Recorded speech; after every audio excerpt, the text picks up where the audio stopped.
Voilà, bonjour à tous.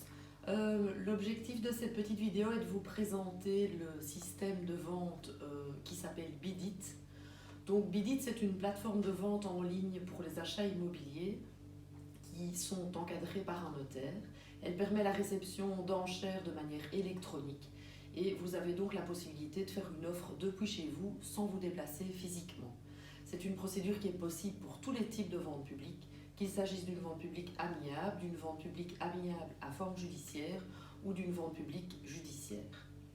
Chaque étape de la procédure est accompagnée par un contrôle de notaire qui est chargé de la vente particulièrement. La sécurité de l'opération est donc totalement assurée en ce qui concerne les amateurs.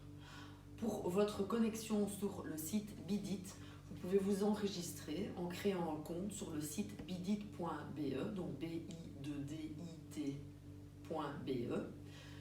Et donc vous devez vous enregistrer préalablement à la période d'enchère. Dans ce cas, dès le début de la période d'enchère, vous recevrez une notification qui vous indiquera que vous pouvez commencer à enchérir. Il est donc vivement conseillé de se connecter avant le début des enchères pour s'informer sur les conditions de la vente et prévoir une visite du bien préalablement. Afin de pouvoir enchérir, un candidat acquéreur doit être connecté sur le site. Il existe deux modes de connexion, une connexion simplifiée et une connexion renforcée.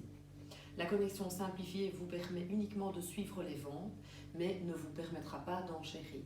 La connexion renforcée est quant à elle nécessaire pour pouvoir faire une offre qui requiert l'utilisation de l'ID électronique ou l'application ISM.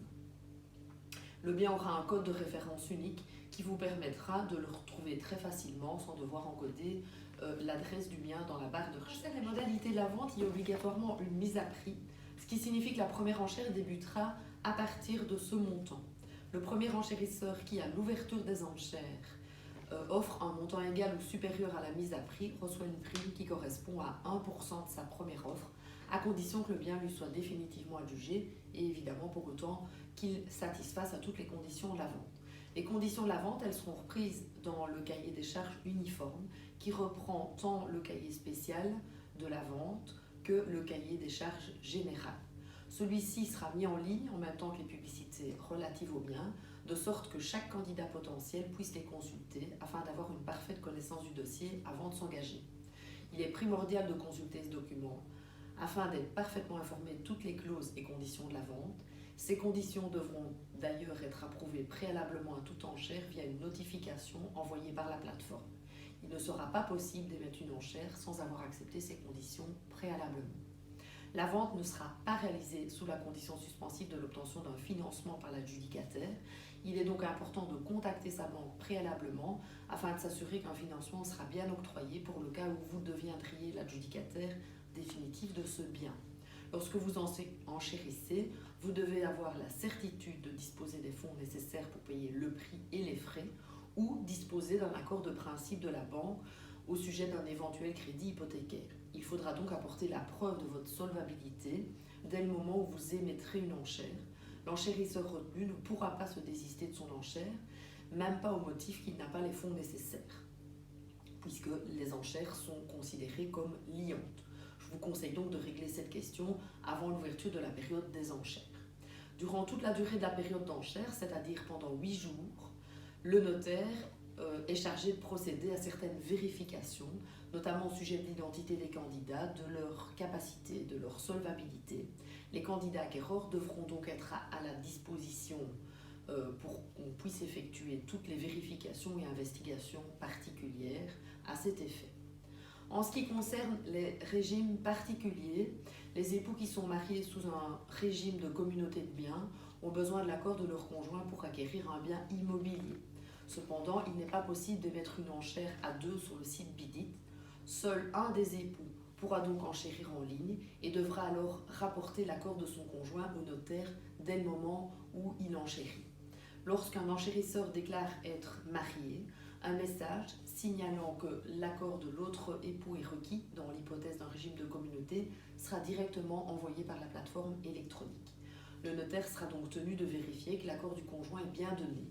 Je vous invite donc à communiquer spontanément à l'étude, dès que vous enchérissez, cet accord de votre conjoint. Les époux qui sont mariés sous un régime de séparation de biens sont tenus de communiquer de leur plein gré au notaire une copie de leur contrat de mariage afin que l'on puisse vérifier cette information. Il en va de même pour enchérir au nom d'une société, donc une personne morale. Seule la personne physique qui a les pouvoirs de la représenter pourra émettre des enchères. Il nous appartiendra donc de vérifier que cette personne a bien les pouvoirs requis à cet effet préalablement à l'adjudication définitive. L'enchérisseur devra donc pouvoir justifier à tout moment à l'étude ses pouvoirs d'engager la société. Dans un souci de facilité et de proactivité, je vous invite donc à communiquer spontanément à l'étude également, dès que vous enchérissez au nom d'une société, les documents probants, à savoir les statuts, les documents relatifs au pouvoir et une copie de l'acte de constitution. Si plusieurs personnes souhaitent acheter le bien en indivision, c'est le même principe également qui s'applique. Une seule d'entre elles pourra émettre les enchères et c'est lors de la rédaction du procès-verbal d'adjudication qu'elle devra indiquer au notaire qu'elle n'acquiert pas seule et le notaire devra alors rédiger son acte en conséquence. Alors, en ce qui concerne les publicités, la publicité relative au bien aura lieu durant une période minimum de 4 semaines précédant la vente. La publicité aura lieu sur le site Bidit, bien évidemment, mais également sur les sites ImoWeb et ImoVlan, ainsi que dans les journaux Le Vlan, Le Courrier et Proximac. Des affiches seront également mises sur le bien. Le déroulement de la procédure des enchères, il existe 2 façons d'enchérir. Les enchères ponctuelles, dites enchères uniques, et les enchères générées automatiquement par le système, dites enchères automatisées. En ce qui concerne les enchères uniques, ce sont celles qui peuvent être émises librement, tout en tenant évidemment compte de l'enchère minimum, et ce, manuellement. Les enchères automatiques sont émises automatiquement par la plateforme jusqu'au plafond défini préalablement par l'enchérisseur. Elles seront dès lors à chaque fois augmentées du montant minimum déterminé par le notaire. Chaque fois que l'offre du candidat est dépassée, la plateforme émettra automatiquement une offre supérieure pour ce dernier, qui correspondra chaque fois à l'enchère la plus élevée, majorée du montant minimum d'enchère, qui aura donc été fixé par le notaire. Aussi longtemps que le montant maximal indiqué par le candidat en question n'a pas été atteint, le processus d'enchère automatique sera poursuivi. Si une ou plusieurs enchères sont émises au cours du délai de 5 minutes précédant l'heure de clôture des enchères, le mécanisme appelé sablier s'actionne automatiquement. Cela signifie dans ce cas que la durée pour émettre les enchères est prolongée de 5 minutes. Durant cette prolongation de délai, seuls ceux qui ont déjà émis une enchère préalablement à l'heure de clôture initiale peuvent enchérir. Si durant la prolongation, une ou plusieurs enchères ont été émises par ces enchérisseurs, le sablier de 5 minutes s'actionne à nouveau à partir de la fin des 5 minutes précédentes.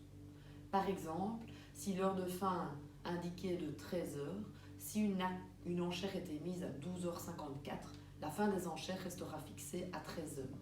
Si une enchère est émise à 12h56, 13h devient 13h05. Si une offre est émise à 13h03 entre 13h et 13h05, la fin prévue à 13h05 est prolongée jusqu'à 13h10 et ainsi de suite. Seuls les candidats acquéreurs qui ont déjà émis une offre pendant la période initiale d'enchère peuvent émettre une offre au cours de la ou des périodes de prolongation en application du sablier. Les enchères sont dans tous les cas clôturées au jour tel que prévu dans les conditions spéciales de vente, de sorte que le sablier cesse en tout état de cause à minuit du jour de la clôture des enchères. En cas de dysfonctionnement de la plateforme aux enchères, la période pour émettre les enchères sera prolongée. Les enchères sont publiées de manière anonyme. Tout un chacun a donc la possibilité de voir le montant des enchères qui sont émises, mais pas l'identité de l'enchérisseur. Seul le notaire dispose de cette possibilité. Il est très important de savoir que les enchères sont contraignantes.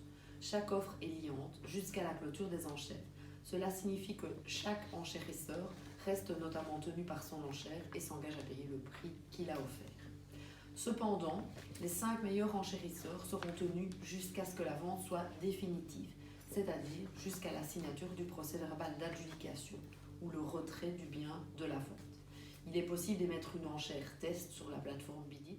Alors, le procès-verbal d'adjudication, la vente sera définitive et l'adjudicataire définitif deviendra réellement propriétaire du bien à partir de la signature du procès-verbal d'adjudication chez le notaire. La signature se fera en présence du notaire, de l'adjudicataire définitif et éventuellement du propriétaire et ou du requérant. Si l'adjudicataire s'abstient de signer le procès-verbal d'adjudication au moment qui est fixé par le notaire, il devra payer au vendeur de plein droit et sans mise en demeure une indemnité forfaitaire de 2 500 € avec comme minimum la différence entre son enchère retenue et l'enchère inférieure suivante.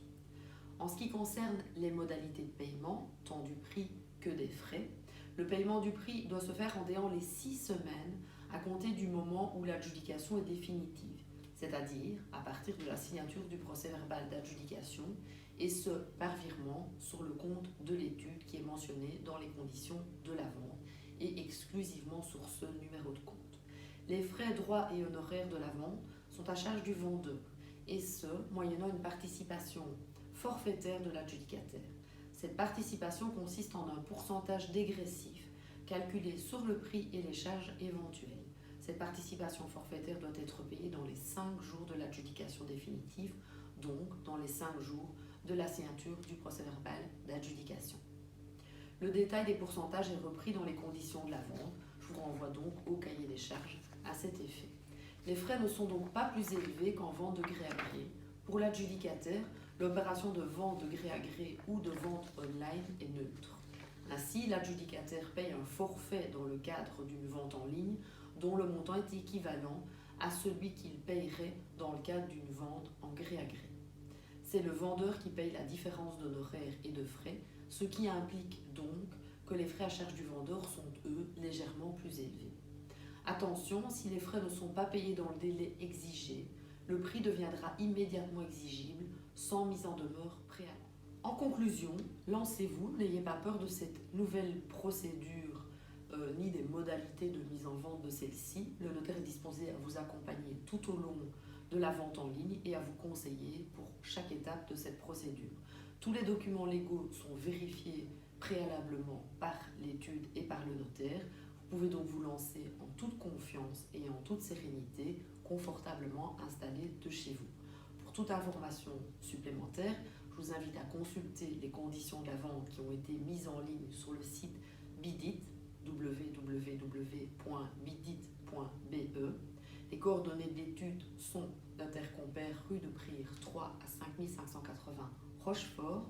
Nous sommes joignables au 084 21 10 10 ainsi qu'à l'adresse mail suivante nathalie.compère@bellenote.be.